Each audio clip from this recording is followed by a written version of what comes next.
السلام عليكم، ازيكم عاملين ايه؟ معاكم امال سليم.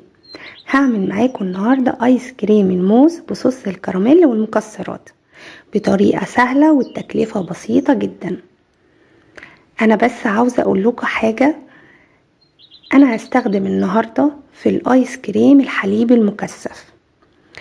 بس نصيحه انا عاوزه اقولها، حاجه يعني اقدر اقول زعلتني لما انا اجي اشوف فيديوهات شيفات كتير جايبين الحليب المكثف بأسماء شركات وحاطينه في بداية الوصفة. دي بجد حاجة تزعل، لأن الحليب المكثف من أسهل الوصفات اللي احنا ممكن نعملها في البيت، بخلاف ما أنا أروح أشتريه من بره ويبقى سعره غالي. لما ربنا يدينا علم أو معرفة نقدر نفيد بيها غيرنا، يبقى حرام لما احنا نخبيها عنهم. الحليب المكثف نقدر نعمله في البيت بسهولة وبيطلع ممتاز جدا ومش محتاجة تشتريه من بره. وياريت نبتدي ندور على الحاجة اللي بنعملها في البيت بطريقة ومذاق ينافس اللي احنا بنشتريه، لان متطلبات الحياة اسمحولي اقول بقت كتيرة قوي.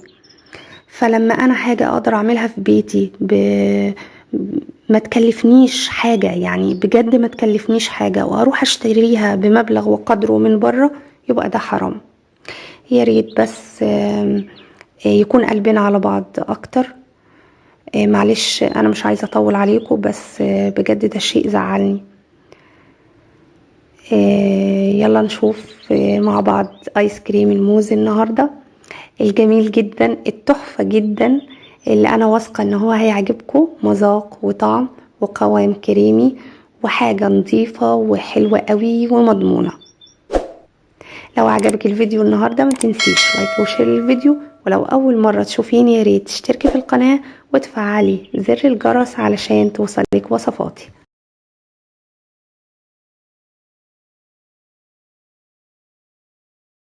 يلا نقول بسم الله ونشوف المقادير والطريقة. اول حاجة هجهز 3 موزات متوسطين الحجم بالشكل ده، ومعلقة صغيرة من عصير الليمون.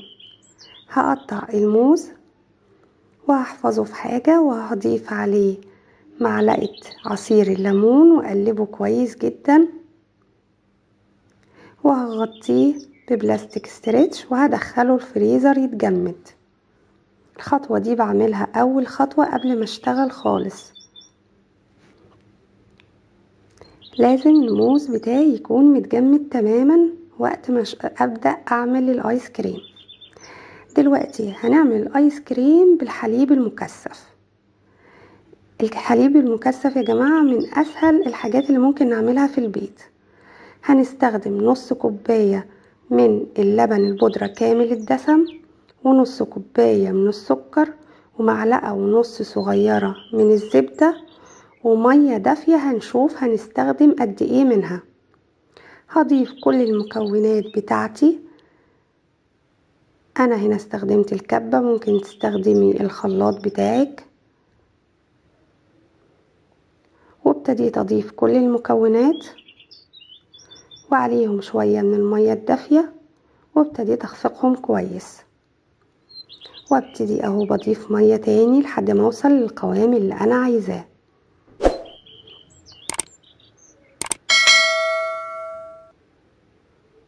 ادي القوام اللي احنا هنستخدمه. انا مش عايزاه اتقل من كده، مش محتاجاه كثافته تكون اكتر من كده، بخلاف تانية وصفات تانية بستخدم فيها الحليب المكثف بيكون تقيل شوية. طيب جهزنا الحليب المكثف، هنسيبه دلوقتي في التلاجة عشان استخدمه بعد كده ساقع، وابتدي اعمل الكريم شانتيه.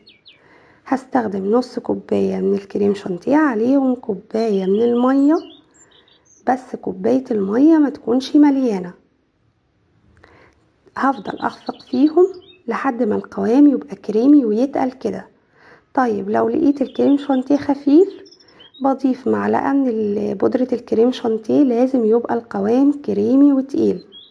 الخطوة دي مهمة عشان لو القوام خفيف هبص هلاقيه عمل تلج معايا. بعد كده بضيف الحليب المكثف شوية شوية، واخفقهم مع بعض.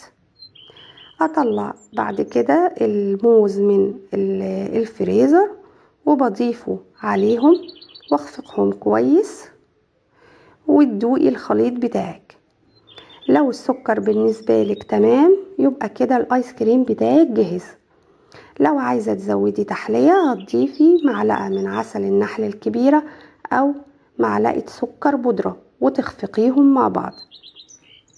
انا ضفت معلقة من عسل النحل الكبيرة.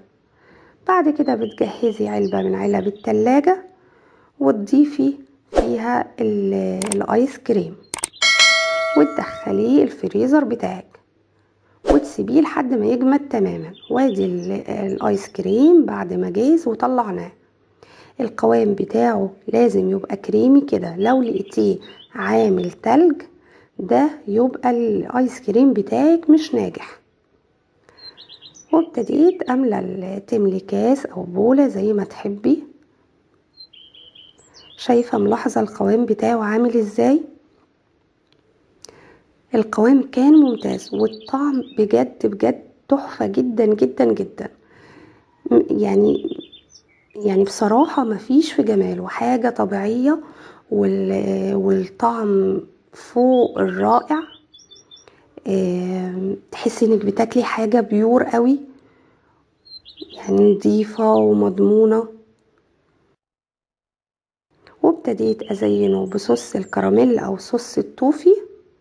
بعد ما اخدت منه معلقة من صوص التوفي بدوبه بشوية من المية الدافية عشان يبقى خفيف كده.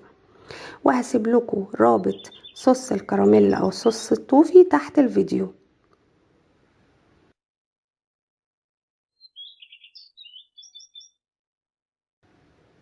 وعليه شوية من المكسرات.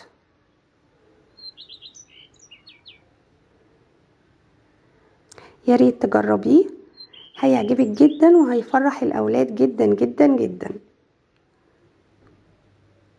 لو عجبك الفيديو النهارده ما تنسيش لايك وشير للفيديو. ولو اول مره تشوفيني يا ريت تشتركي في القناه وتفعلي زر الجرس علشان توصلك وصفاتي. بحبكم في الله. امال سليم.